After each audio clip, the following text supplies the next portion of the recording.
ముందు మధుసూదన్ మీకు ఫోన్లో మాట్లాడడం అని ఎలా కాదు, ఒక 3 మంత్స్ ముందు మాట్లాడాము. రీసెంట్గా మాట్లాడలేదు. ఇద్దరు బెంగళూరులోనే ఉంటాము, పక్క పక్క ఏరియాలో ఉంటాము. మీరు నా పేరు సుధీంద్ర. నేను classmate, engineering classmate. So 4 years చదువుకున్నాము. దాని తర్వాత జాబ్ చేస్తున్నాడు. He was also part of బెంగళూరులో ఉండేవాడు. చాలా జోవియల్ పర్సన్, చాలా రెస్పాన్సిబుల్ గా కూడా ఉంటాడు. చాలా రెస్పాన్సిబిలిటీస్ ఉండే అన్ని ఒకటి తర్వాత ఒకటి రెస్పాన్సిబుల్ తీసుకొని అన్ని కంప్లీట్ చేస్తూ వాళ్ళ పేరెంట్స్ ని he was taking utmost care తీసుకున్నాడు. పేరెంట్స్ ని కూడా చాలా కేరింగ్ గా ఉండేవాడు. ఇట్స్ వెరీ అన్ఫార్చునేట్ ఇట్లాంటి సిచ్యువేషన్ వచ్చింది వాడికి. అంటే అసలు ఫేస్ కూడా చూడలేక అలా చేశారంటే it's very heartbreaking for us. Madhusudan వాళ్ళ తల్లిదండ్రులతో పాటు స్నేహితులు, పిల్లల్ని చాలా ఆప్యాయతో ఎప్పుడు నవ్వుతూ మాట్లాడేవాడు. అవును, ఎప్పుడు అలానే ఉంటాడు. ఇప్పటికీ వాడు మధు అనే పేరు చూడంగానే మా బ్యాచ్ లో ఎవరిని చూసినా వాడు స్మైలింగ్ ఫేస్. మీరు అక్కడ ఫోటో చూసింటారు స్మైలింగ్ లో. ఆ ఫస్ట్ ఇయర్ లో మాకు మామూలుగా ఎలా పరిచయం మొదట్లో, అప్పటికి అలానే స్మైలింగే ఉంటుంది. వాడు చూస్తేనే మధు అంటే యాక్టివ్ గా, చాలా స్మైలీగా అలానే అదే గుర్తొస్తుంది. ఇట్స్ వెరీ సాడ్ అలా చూడడం వాడిని. ఇప్పుడు మీ ఫ్రెండ్స్ మొత్తం వచ్చారండి తిరుపతి, బెంగళూరు? అందరూ వచ్చాము. Almost all like 10 people close to అందరూ వచ్చాము. హైదరాబాద్ డిఫరెంట్ ప్లేసెస్ నుంచి వచ్చారు అందరూ. అంటే ఎలా చూస్తున్నారు ఇలాంటి ఘటనల మీద? ఎలా బ్రేక్ చేస్తే బాగుంటుంది గవర్నమెంట్స్? అది చూడాలి ఏం జరిగింది అనేది. మనకు no one knows the information. Right information ఇప్పుడు తెలియదు. అది గవర్నమెంట్ మాత్రం స్ట్రిక్ట్ మెజర్ తీసుకోవాల్సి వస్తుంది. ఇట్లాంటివి చేయకుండా జరగకుండా. Ultimately but family, right, it's not only individual person, family suffer అయింది. సో ఐ థింక్ గవర్నమెంట్ మంచి యాక్షన్ తీసుకుంటుంది, రీజనబుల్ యాక్షన్ అని ఎక్స్పెక్టింగ్. ఇంకా ఎంతమంది వచ్చి ఉంటారండి ఫ్రెండ్స్? మేము యాక్చువల్గా ఇంజనీరింగ్ లో ఒక 10 members very close friends. Actual అప్పటి నుంచి కాన్స్టెంట్ టచ్ లో ఉన్నాం. కొంతమంది యూఎస్ లో ఉన్నారు, వాళ్ళు కూడా ఫోన్లు చేస్తున్నారు. ఇండియాలో ఉన్న వాళ్ళందరం వచ్చాము. యూఎస్ వాళ్ళు ఫోన్ చేస్తున్నారు. లాస్ట్ వీక్ ఒకసారి ఫైనల్ గా ఫేస్ చూద్దామంటే కొంచెం అది ఇబ్బందిగా ఉంది. యాక్చువల్గా అది కొంచెం ఇబ్బందిగా ఉందని మేము చూడలేదు. దట్స్ వై అది లాస్ట్ ఫేజ్ చూద్దాం అనేది యూఎస్ నుంచి ఫ్రెండ్స్ కూడా లాస్ట్ టైం ఫేజ్ చూసినట్టు మనకి వీడియో పెట్టుకుంటే, but we can't do that. That's little bit actually unfortunate event. Okay, thank you అండి. ఇది పరిస్థితి. అంటే ఇండియాలో ఉండే చాలా మంది అతని ఫ్రెండ్స్ మొత్తం ఇక్కడికి చేరడం జరిగింది. అయితే మధుసూదను తల మీద కాల్చడంతో తల నుజ్జడం చూడలేని పరిస్థితి. అయితే అతని ఫేస్ పూర్తిగా చూడలేని పరిస్థితి. దీంతో మొత్తము గుడ్డతో కప్పేయబడడం జరిగింది. ప్రస్తుతము ఎంతో మంది వస్తున్నారు, అయితే చూడలేని పరిస్థితి. కనీసం ఫోటో వరకు చూసుకొని వాళ్ళు వెళ్ళిపోవాల్సిన పరిస్థితి ఏర్పడుతుంది. చివరి స్థాయిగా మధుసూదను ఫేస్ ని చూడలేకపోయామంటూ కూడా వాళ్ళ స్నేహితులు, బంధువులు కూడా కన్నీరు మున్నీరవుతున్నారు. అయితే ఇప్పుడిప్పుడే వివిధ ప్రాంతాల నుంచి కూడా వాళ్ళ స్నేహితులు మొత్తం తరలి వస్తున్నారు. అతను ప్రధానంగా మధుసూదను తల్లిదండ్రులతో పాటు పిల్లలు వాళ్ళ మీద ఎంతో ఆప్యాయతగా ఉంటాడని కూడా చెప్తున్నారు. అయితే అంత్యక్రియలు 3 గంటలకు కావలి వాళ్ళ ఇంటికాడి నుంచి శ్మశాన వాటకు చేరుతుంది. అయితే ఇవి ప్రభుత్వ పరంగానే నిర్వహిస్తారు.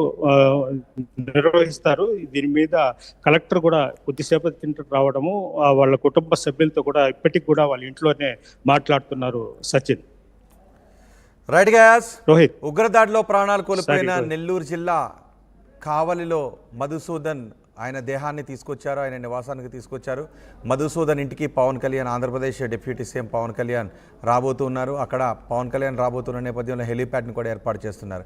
మీరు రెండో బాక్స్లో చూస్తున్నారు మధుసూదన్ కుమారుడు దుఃఖంలో ఉండి తన తండ్రి దగ్గరికి వచ్చి తన తండ్రి పార్థివ దేహాన్ని ఉంచిన చోట సాల్యూట్ చేస్తున్నాడు. ఆర్మీ అధికారులు ఆ చిన్నారిని తీసుకొని వచ్చి ధైర్యం చెప్పే ప్రయత్నం చేశారు. మధుసూదన్ కొడుకుగా పుట్టినందుకు గర్వపడుతున్నాను అని మధుసూదన్ కుమారుడు అనటంతో ఒక భావోద్వేగమైన వాతావరణమే అక్కడ కనిపించింది.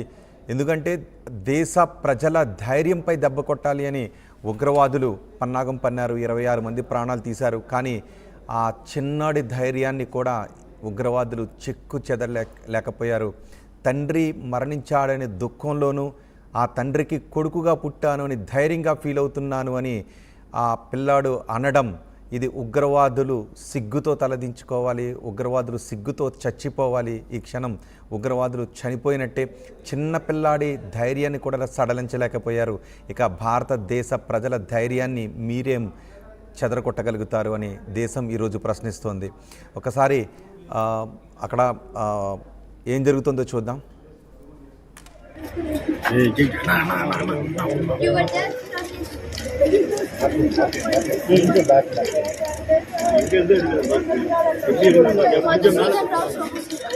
I am proud son of Madhusudan Rao. I never leave my wife. You are always there. You will always be there. You have to be happy.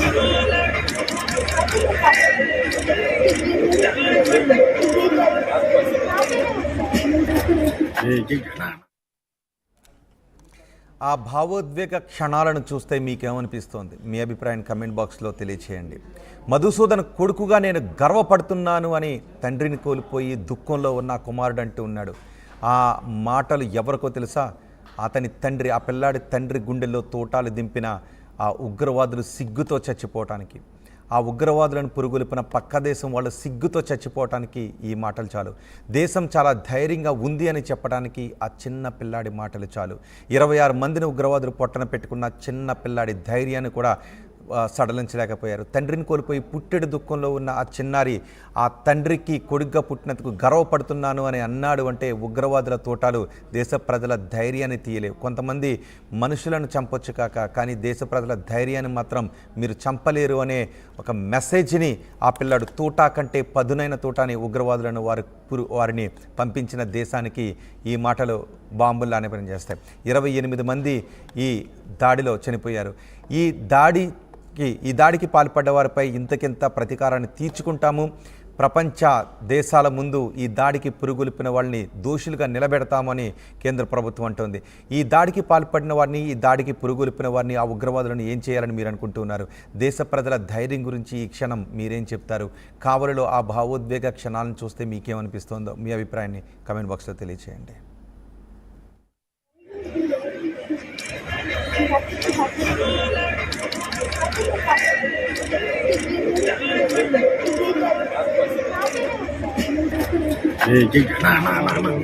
You were there.